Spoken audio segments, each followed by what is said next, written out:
নমস্তে বন্ধুরা, তুমি আমার কৃষ্ণ হলে আমি হব রাধা, তোমার আমার প্রেম প্রীতি একই সুতায় বাঁধা। রাধা কৃষ্ণ প্রেম করিলে যদি কৃষ্ণ লীলা বলো, আমি প্রেম করলে কেন কলঙ্কিনী বলো। আবার কোথাও এটাও শোনা যায় হিন্দিতে যে ব্রজকে গলি মে শোর, আও আও মাখন চোর, তাকে মাখন চোর বলে ডাকা হচ্ছে। বন্ধুরা, এ ধরনের অজস্র গালি দেওয়া হয় শ্রীকৃষ্ণকে। কোথাও তাকে চোরজার শিখামণি বলে, কোথাও রাধা রমণকারী, গোপী রমণকারী, কুব্জা সম্ভোগকারী, বিভিন্ন ধরনের কীর্তনিয়াগণ কীর্তন গানের মাধ্যমে প্রতিদিন তাকে গালি দিচ্ছে। আসলে কৃষ্ণের চরিত্রটি কেমন ছিল আসুন আমরা জানি। বন্ধুরা, কৃষ্ণ আমাদের মহাপুরুষ ছিল এটা আমরা জানি। আমরা তাকে যোগীরাজ রূপে আখ্যা দেই। হ্যাঁ, আমরা যদি তাকে গালি দেই তাহলে বিধর্মীগণ কেন গালি দেবে না? তারা তো দেবেই, তারা সেই সুযোগের সদ্ব্যবহার করবে। আমাদের 18টি যে পুরাণ, যেগুলো বেদের সিদ্ধান্তের বিরোধী, নিরন্তর গালি দিয়েছে কৃষ্ণকে। আপনি শুনে অবাক হবেন, 512 নম্বর পৃষ্ঠতে সেই ব্রহ্মবৈবর্ত পুরাণে রাধিকারে বস্ত্রহীনা করিলেন হরি, শিথিল করিল হরি রাধার কবরী, উলঙ্গিনী রাধিকারে করিয়া লিঙ্গন, জলের ভেতরে যান হরি সনাতন, রাধাসহ জল মাঝে করিয়া বিহার, উপরেতে উঠিলেন শ্রীহরি আবার, পুনরায় রাধিকারে করিয়া গ্রহণ, সুদূর যমুনা জলে করিলা ক্ষেপণ। শ্রীহরির কার্য দেখি হাসে গোপীগণ, লজ্জায় আনত হয় রাধার বদন।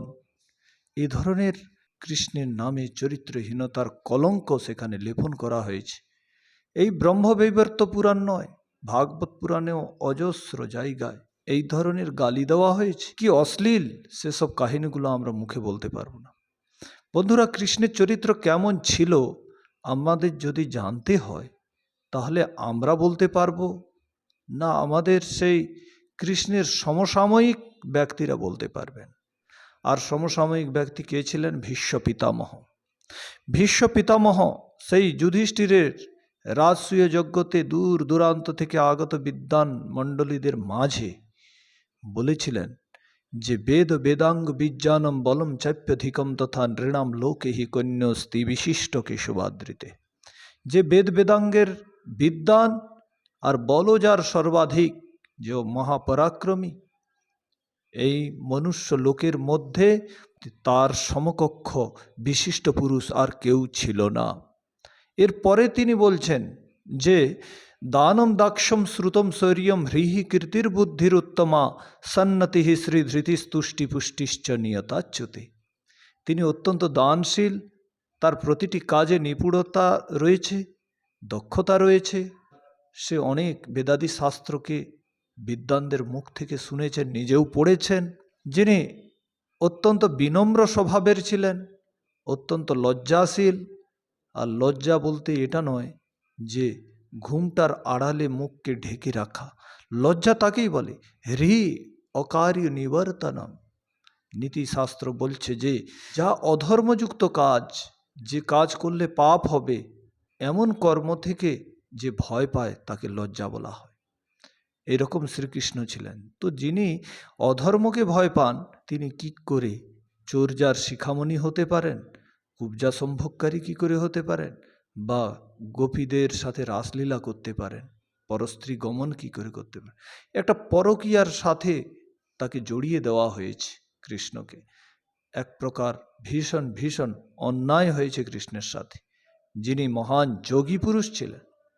বন্ধুরা, সেই শ্রীকৃষ্ণের ব্রহ্মচর্য কেমন ছিল আমরা যদি একটু খোঁজ করি তাহলে জানতে পারি যে ব্রহ্মচর্যম মহৎ গৌরম তীর্থ দ্বাদশ বার্ষিকম। সেই মহাভারতের শান্তি পর্বে লেখা আছে যে তিনি মহান ঘোর ব্রহ্মচর্য পালনের জন্য 12 বছর বদরিকা আশ্রমে চলে যায়, হিমালয়ের পাদদেশে। তারপর বলছে তার সমান ব্রতচারিণী ছিল রুক্মিণী। এখানে তো আমরা গোপীদেরকে তার পত্নী বানিয়ে ফেলেছি, কোনো পুরাণে রাধাকে তার পত্নী বানিয়ে ফেলেছি, কোনো পুরাণে তো সত্যভামাকে জম্বুবতীকে তার পত্নী বানিয়ে ফেলেছি।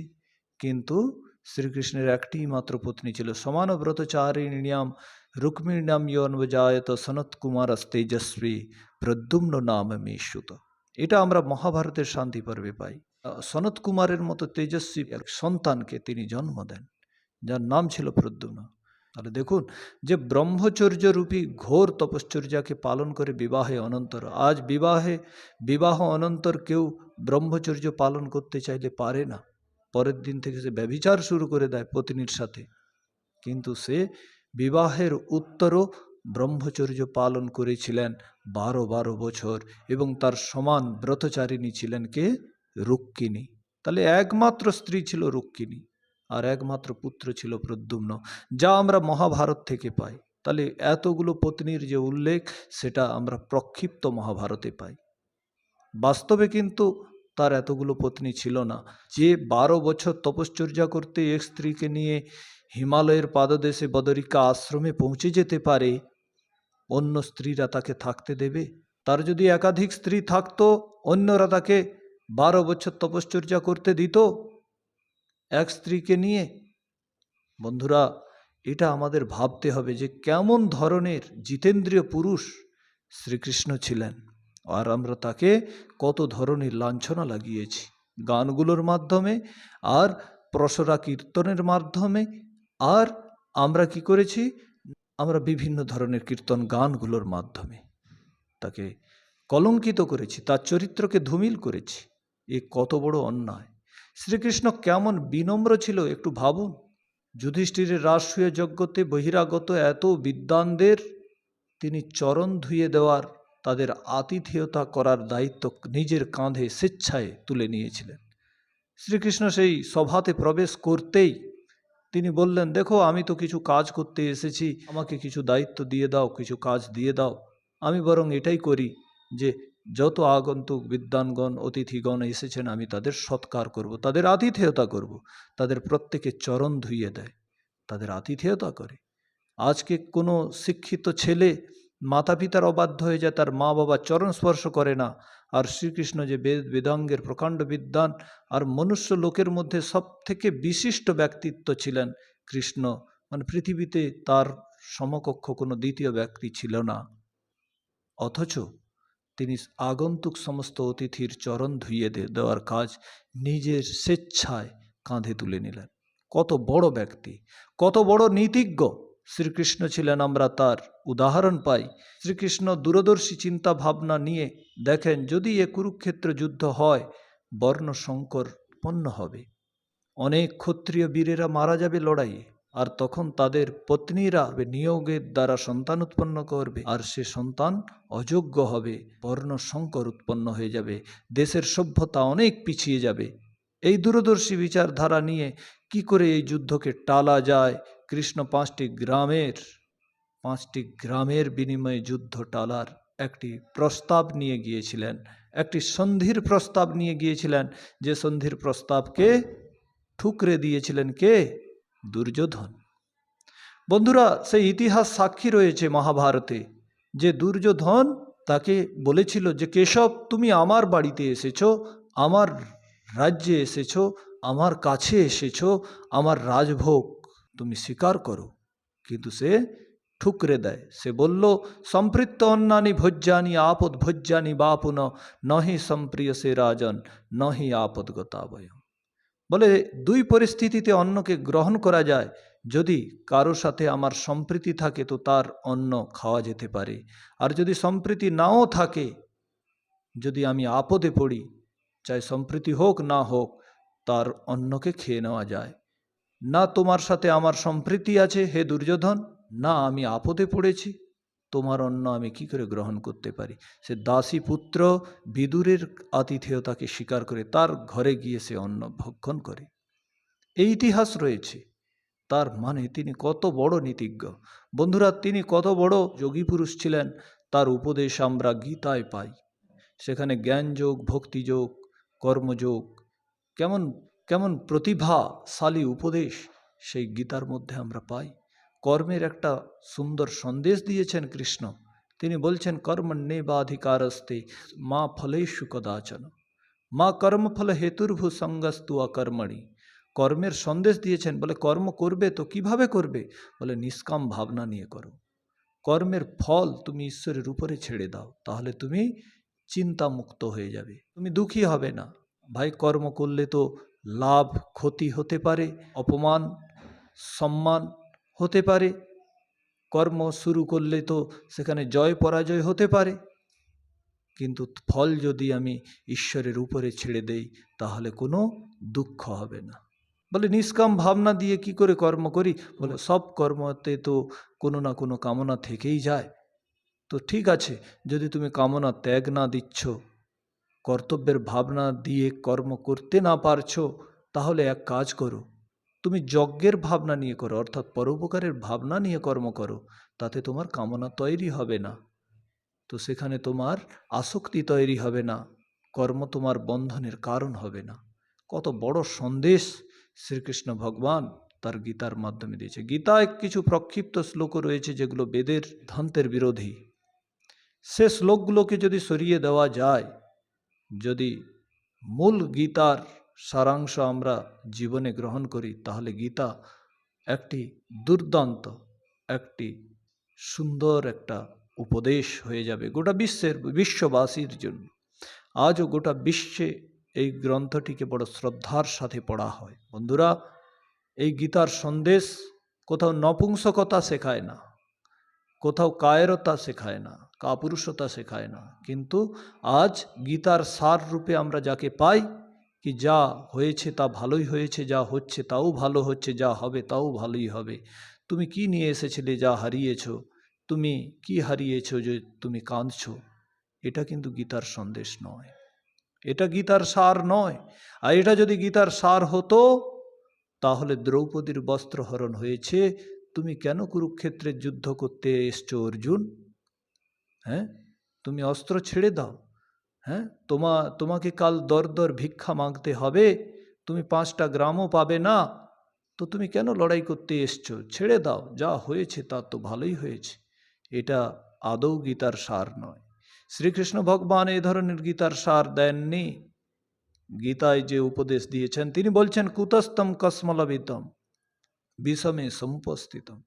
যখন নিজের প্রিয়জনদের মোহে পড়ে অর্জুন গান্ডীব ধনুষ মাটিতে রেখে দেয়, কৃষ্ণ তাকে বোঝাচ্ছে, আরে তোর মধ্যে এমন কলমস কি করে এলো, তোর মধ্যে এমন অনার্যত্ব কেন এলো? হ্যাঁ, তাকে ভর্ৎসনা করছে আর পুনরায় যুদ্ধের জন্য প্রেরিত করছে, কি যুদ্ধ কর, গান্ডীব ধনুষ হাতে ধর। তার মানে কৃষ্ণের এটা অভিপ্রায় ছিল না যে যা হয়েছে তা ভালোই হয়েছে, যা হবে তাও ভালোই হবে। তাই বন্ধুরা, সাবধান এই সমস্ত উপদেশ থেকে। গীতাকে ভালোভাবে জানো, গীতাকে ভালোভাবে পড়ো। কৃষ্ণ ভগবান নিজের নামে উপাসনা করতে বলেননি গোটা গীতায়। দেখুন যে তুমি কৃষ্ণ নামে উপাসনা করো। তিনি কি বলেছেন? ওম ইতি একাক্ষরম ব্রহ্ম ব্যাহরণ মা মনুস্মরণ। কারণ তিনি নিজেই ওমের ধ্যান করতেন, আর এই জন্যই তিনি বলেছেন যে ওম এই একাক্ষর ব্রহ্মের তুমি ধ্যান করলে, যদি ধ্যান করতে করতে তুমি এই শরীর ত্যাগ দাও, তুমি পরম গতি লাভ করবে। কৃষ্ণ যে ধ্যান করতেন তার প্রমাণ আমরা মহাভারতের মধ্যে পাই। ভাই, রাত্রি ঘনিয়ে এসছে, কুরুক্ষেত্রের যুদ্ধের জন্য যাচ্ছিলেন, সারথীকে বলল রথ দাঁড় করাও, ঘোড়াগুলোকে রথ থেকে খুলে দাও। হ্যাঁ, সে তখন সঙ্গে সঙ্গে ধ্যানে নিমগ্ন হয়ে যায়। আমরা ধ্যান বলতে, সন্ধ্যা বলতে এটাই বুঝি যে মায়েরা সন্ধেবেলায় মন্দিরে গিয়ে একটু ধূপ ধুনা দিয়ে দিল, একটু আগরবাতি দিয়ে দিল, আর একটু ঘন্টি বাজিয়ে দিল, বোধহয় ওটাই সন্ধ্যা। সন্ধ্যা ওকে বলা হয় না, সন্ধ্যা দেওয়ার বিষয় নয়, সন্ধ্যা করার বিষয়। নিজেকে করতে হবে, নিজের উন্নতির জন্য করতে হবে। ভগবানকে এমন কিছু দেওয়া যায় না যা তোমার। তুমি কি তৈরি করেছো যেটা তুমি তাকে দেবে? ধূপ ধুনা আগরবাতি দিয়ে কি ভগবানকে তুষ্ট করা যেতে পারে? না, তোমার কর্ম দ্বারা তাকে তুষ্ট করতে হবে। তুমি তোমার সামর্থ্য পাওয়ার জন্য তুমি সন্ধ্যা করবে। সন্ধ্যাটা তুমি পাওয়ার জন্য করছো, প্রার্থনা করার জন্য করছো। সেখানে স্তুতি, প্রার্থনা, উপাসনা, এই 3টি প্রক্রিয়া চলতে থাকে নিরন্তর গতিতে। কিন্তু আমরা তো সন্ধ্যা করি না, সন্ধ্যা দিয়ে চলে আসি। আমাদের ভাবতে হবে যে আমরা সারাদিন কি কর্ম করেছি, চোখ দিয়ে কি দেখেছি, কান দিয়ে কি শুনেছি, বাণী দিয়ে কি বলেছি, সেগুলো ভাবতে হবে। যদি কোনো ভুল থাকে তার প্রায়শ্চিত্ত করতে হয়, আগে না করার সংকল্প নিতে হয়। এটাই হচ্ছে সন্ধ্যার মধ্যে চলতে থাকে। বন্ধুরা, সন্ধ্যা যদি সঠিক উপায়ে করত, তাহলে 5 মিনিট করলেও মানুষের মধ্যে পরিবর্তন দেখা যেত। আজ পরিবর্তন নেই কেন? না, সন্ধ্যা দিয়ে আসে, সন্ধ্যা করে না। তার জীবনকে যদি আমরা জীবনে ধারণ করি, আচরণগুলোকে জীবনে ধারণ করি, তো আমরা মহান হয়ে যাব। অবতীর্য রথাত্তূর্ণম কৃত্বা শৌচম যথাবিধি রথমোচনমাদিশ্য সন্ধ্যাম উপবিবেশ। আমরা সেই মহাভারতেই তো প্রমাণ পাই যে সারথীকে বলল রথ দাঁড় করাও আর ঘোড়াগুলোকে খুলে দাও। রথমোচনমাদিশ্য সন্ধ্যাতে উপবিবেশ, সন্ধ্যাতে সে প্রবেশ করে যায়। তার মানে সে নিজে সন্ধ্যা করে, সে নিরন্তর ধ্যান করত, যোগাভ্যাস করত, আর আমরা সেই যোগাভ্যাস ছেড়ে দিয়ে ঘন্টা বাজানো শুরু করে দিয়েছি। তাই বন্ধুরা, কৃষ্ণের মতো হতে হবে, নাকি কৃষ্ণের নাম জপলে উদ্ধার হয়ে যাব তা না। কৃষ্ণের মতো হতে হবে। কৃষ্ণ যে সমস্ত আচরণগুলো জীবনে ধারণ করে গেছে, দৃষ্টান্ত দিয়ে গেছে, উদাহরণ রেখে গেছে, সেগুলো পালন করতে হবে। বলা হয় না, গীতাতেই তো বোধহয় লেখা আছে যে यद यद आचरते श्रेष्ठस्तत्तदेव इतरो जना स यत् प्रमाणम कुरुते लोकस्तम अनुवर्तते। শ্রেষ্ঠ ব্যক্তি যে কর্ম করে যায়, যে দৃষ্টান্ত, যে উদাহরণ রেখে যায়, অন্য ব্যক্তিরা তার অনুসরণ ও অনুকরণ করে, আর আমাদেরকে সেটাই করতে হবে। শ্রীকৃষ্ণের আদর্শ দৃষ্টান্তগুলোকে আমাদের প্রস্তুত করতে হবে। তাকে যদি চোরজার শিখামণি, লম্পট ব্যভিচারী, বস্ত্রহরণকারী, কুবজা সম্ভোগকারী রূপে যদি প্রস্তুত করি, তাহলে আমরা তার অনুকরণ করতেই পারি না। বন্ধুরা, এই জন্য শ্রীকৃষ্ণকে ভালোভাবে জানুন, মহাভারতকে ভালোভাবে পড়ুন। মহাভারতে প্রক্ষিপ্ত শ্লোকও আছে, কিন্তু যদি ছাঁটাই করে দেওয়া হয় সেই প্রক্ষিপ্তগুলোকে, তাহলে শুদ্ধ মহাভারত রূপে আমরা পাব। জগদীশ্বরানন্দ সরস্বতী রচিত সেই মহাভারতকে পড়বেন, তাহলে শুদ্ধ মহাভারতের বিষয়বস্তু আপনি পাবেন, যেখানে কোনো প্রক্ষেপ নেই, যেখানে কৃষ্ণকে চরিত্রহীনতার ক্লেমে কলঙ্কিত করা হয়নি। সঠিক মহাভারত, যেখানে পূর্বাপর বিরোধ, প্রসঙ্গ বিরোধ, সৃষ্টিক্রম বিরোধগুলোকে সরিয়ে দেওয়া হয়েছে, সেটাই হচ্ছে আসল মহাভারত। আসলে মহাভারত বারবার প্রক্ষিপ্ত হয়েছে, এটা বিশ্বাস করতে হবে, এটা মানতে হবে। কেন না, এটা জয় গ্রন্থ ছিল আগে, যেটা 12,000 শ্লোকে রচিত।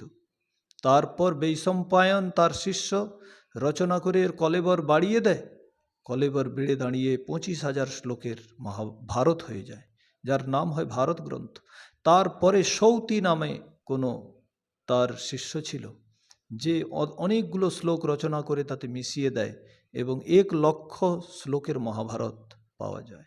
আজও অনেক মতভেদ দেখা যায় কি বোম্বাই সংস্করণ থেকে যে মহাভারতটি পাওয়া যায়, সেখানে কোথাও 90,000 শ্লোকের মহাভারত, কলকাতা সংস্করণের সেখানে কোথাও 1,00,000 শ্লোকের মহাভারত পাওয়া যায়। তার মানে বিবাদ আছে, কিছু অপ্রাসঙ্গিক শ্লোকগুলো অনেকে সরানোর চেষ্টা করেছে, আর অনেকে তাতে মিশিয়েছে। কেবল এই 3 জন ব্যক্তি বানায়নি মহাভারতকে, এর পরেও অনেক সাম্প্রদায়িক লোকেরা নিজের সাম্প্রদায়িক মান্যতাগুলোকে ইতিহাসের মধ্যে রেখেছে। কারণ মহাভারতকে ইতিহাস গ্রন্থরূপে মানা হতো, তো তাতে মিশ্রণ করেছে।